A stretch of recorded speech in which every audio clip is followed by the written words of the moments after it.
இங்க கூடியிருக்க சிறியவங்க பெரியவங்க எல்லாரையும் கரம் கூப்பி சிரம் தாழ்த்தி இந்த இசை நிகழ்ச்சிக்கு ஒழுக என்ன வரவேற்கிறோம்.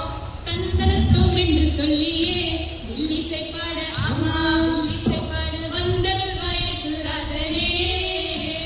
தான தந்தத்தோடு 7 சந்தங்களின் ராகத்தோடு தான தந்தத்தோடு 7 சந்தங்களின் ராகத்தோடு ஏசுராஜா கூட்டணி இது தில்லிசை பாட தில்லிசை பாட வந்தருள் வாயசுராஜனே.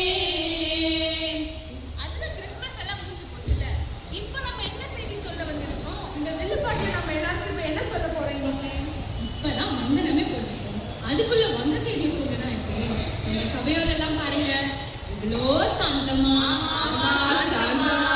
எவ்வளோ வந்தாவா இல்ல எவ்வளோ பாந்தமான சொல்லுவாங்க.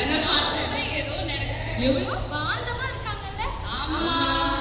சரி, இப்போ வந்த செய்திக்கு வரும். கிறிஸ்மஸ் பத்தி நீங்க எல்லாம் என்ன நினைக்கிறீங்க? கிறிஸ்மஸ் இந்த பக்கம் கிறிஸ்மஸ் ஆதி அப்போஸ்தலர் கிறிஸ்மஸ் கொண்டாடினாங்களா? கிறிஸ்மஸ்னா நம்மளுக்கு என்ன தெரியும்? ஏசப்பா பிறந்த நாள், நம்ம சர்ச்சுக்கு வருவோம், கேக் சாப்பிடுவோம், இப்படிதானே போயிட்டு இருக்கு. இதுதானே உலக வாக்கியம். இங்க இருக்க எனக்கு தெரியும், நான் சொல்றேன். நமக்கு ஒரு பாலகன் பிறந்தார், நமக்கு ஒரு குமாரன் கொடுக்கப்பட்டார். கர்த்தத்துவம் அவர் தோளின் மேல் இருக்கும். அவர் நாமம் அதிசயமானவர், ஆலோசனை கர்த்தா, வல்லமையுள்ள தேவன், நித்திய பிதா, சமாதான பிரபு. நிறுத்து.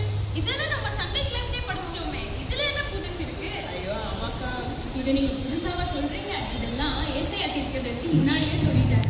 ஆனா நீ ஒண்ணு சொன்னல, சமாதானத்துல ஒண்ணு, அது என்னமோ உண்மைதான். நம்ம சமாதானத்தை நிலைநாட்ட வந்த நம்ம பிரபு பத்தி